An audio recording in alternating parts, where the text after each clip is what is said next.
দেশের বিভিন্ন স্থানে কালবৈশাখী ঝড়ের সাথে ভারী বৃষ্টি হয়েছে। এর মধ্যে ফেনী সহ কয়েক জেলায় দেখা দেয় জলাবদ্ধতা।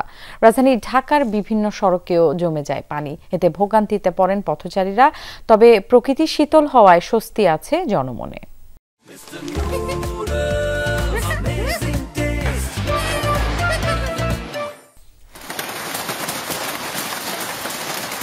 ভোরের আলো মাত্রই ফুটেছে, হঠাৎ জামালপুরে কালবৈশাখী তাণ্ডব, সাথে প্রচণ্ড শিলাবৃষ্টি।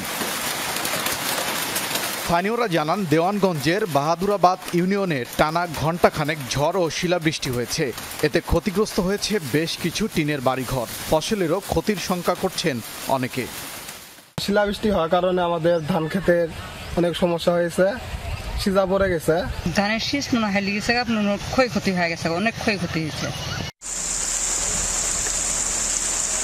কালবৈশাখীর ঝড়ের সাথে ভারী বৃষ্টি হয়েছে নাটোরেও। এতে জীবনযাত্রা ব্যাহত হলেও প্রকৃতিতে নেমে আসে শীতলতা। বৃষ্টি হয়েছে কুমিল্লা, পাবনা, মাগুরা সহ বিভিন্ন জেলাতেও। ফেনী শহরের নিচু এলাকাগুলোতে দেখা দেয় জলাবদ্ধতা, সড়কে জমে যায় পানি।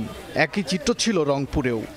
আজকে 40 মিনিটের বৃষ্টিতে আমার দোকানে পানি ঢুকে গেছে এবং রাস্তায় ফাটু পানি হয়ে গেছে। ড্রেনেজ সিস্টেমের দুর্বলতা এবং এই ড্রেনগুলো পরিষ্কারের যথেষ্ট ঘাটতি কারণে গত 7-8 বছরে এলাকার মানুষের ভোগান্তির কোনো শেষ নাই। দুপুরে ঘণ্টাখানেক মুষলধারে বৃষ্টি হয়েছে রাজধানীতে।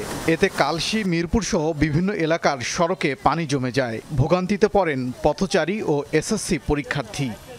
10 মিনিট বৃষ্টি হলেই কালশী রোড মনে করেন পুরা বন্যার মতন একটা অবস্থা হয়ে যায়। যে আসে কাজ করে, কাজ তো হয় কিন্তু সমস্যার সমাধান হয় না। রোড বানানোর আগে আমাদের এত পানি জমতো না, এখানে যেভাবে হোক চলে যায়। তো এই রোড বানানোর পর, এই রোড ঠিক করার পর আরো পানি জমে যায়। কোনো বর্ষা আসে নাই, বর্ষার আগে যদি এ ধরনের অবস্থা হয়, বর্ষার পরে কি হবে?